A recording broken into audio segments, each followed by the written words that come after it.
You're about to hear a story so full of twists and turns, it feels like it's straight out of a courtroom drama. But this isn't fiction. This is the real-life saga of Thandi Maqubela, the judge's wife who fooled South Africa. It all began in 1991 when Thandi, a nurse turned businesswoman, married Patrick Maqubela, a prominent South African attorney and ANC member. Patrick had just been released from prison, and their union seemed like a fresh start. In fact, it looked like they had it all: power, prestige, and a promising future together. But you see, appearances can be deceiving. What started as a marriage of ambition and promise would soon unravel into a web of suspicion, infidelity, and ultimately a shocking death that would captivate the nation. Little did anyone know that this seemingly perfect couple was about to become the center of one of South Africa's most infamous criminal cases. As the years passed, cracks began to appear in the Maqubela's picture-perfect marriage. Thandi, once content in her role as a judge's wife, started to suspect that her husband, Patrick's late nights and frequent business trips, weren't entirely innocent. By 2006, her suspicions had grown into a knowing obsession that threatened to consume her entirely. You see, Thandi wasn't the type to sit idly by while her world crumbled around her. She decided to take matters into her own hands, and a move that would change the course of their lives forever.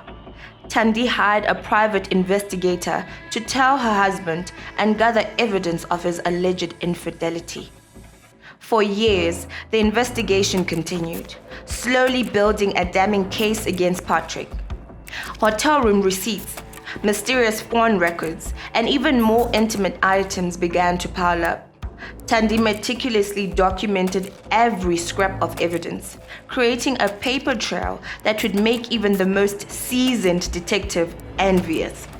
But the truth, as it often does, proved to be far more shocking than Thandi could have imagined.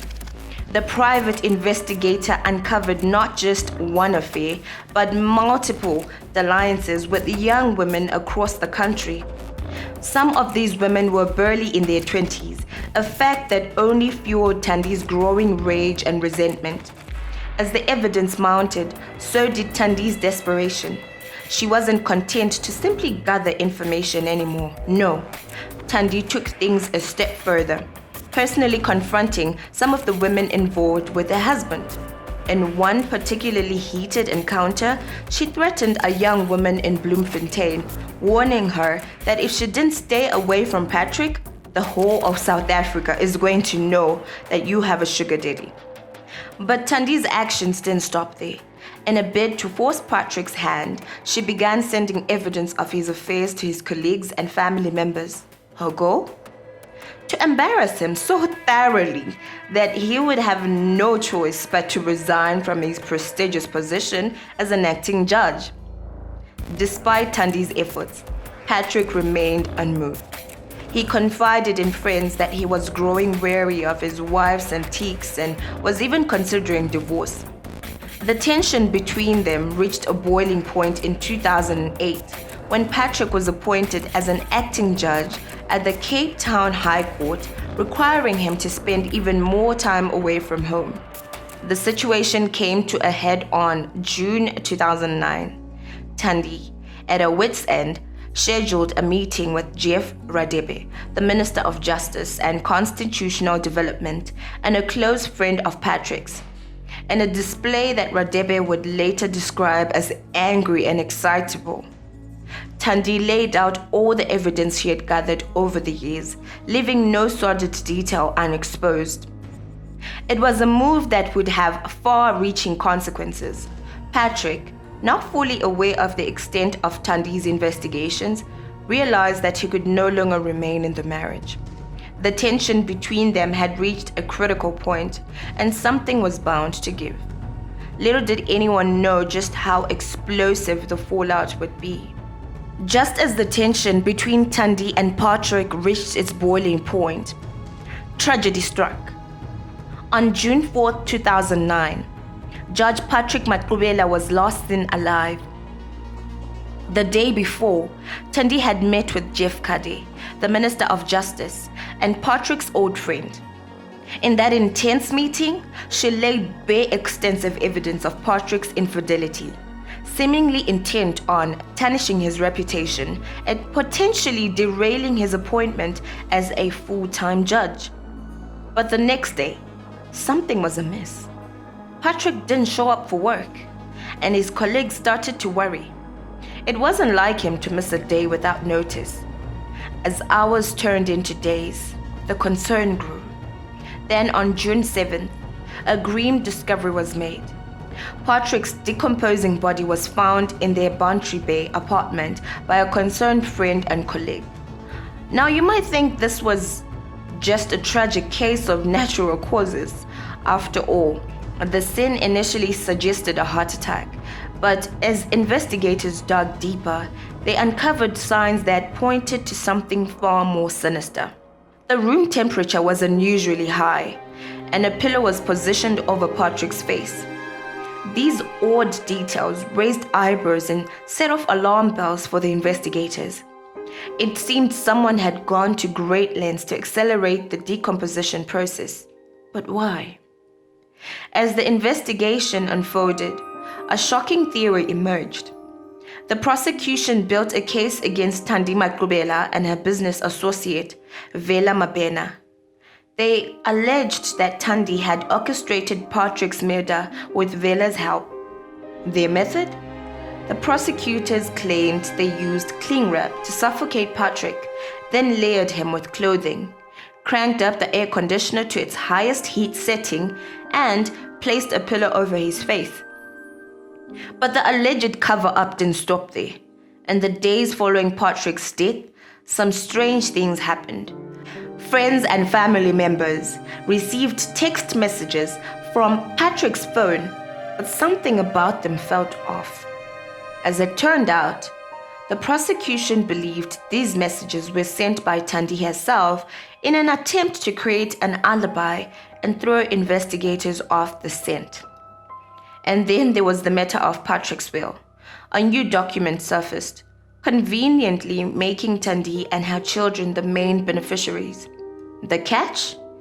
It excluded Patrick's children from his previous marriage. This raised more than a few eyebrows and added another layer of suspicion to the already complex case. As investigators pieced together the evidence, they made a crucial discovery.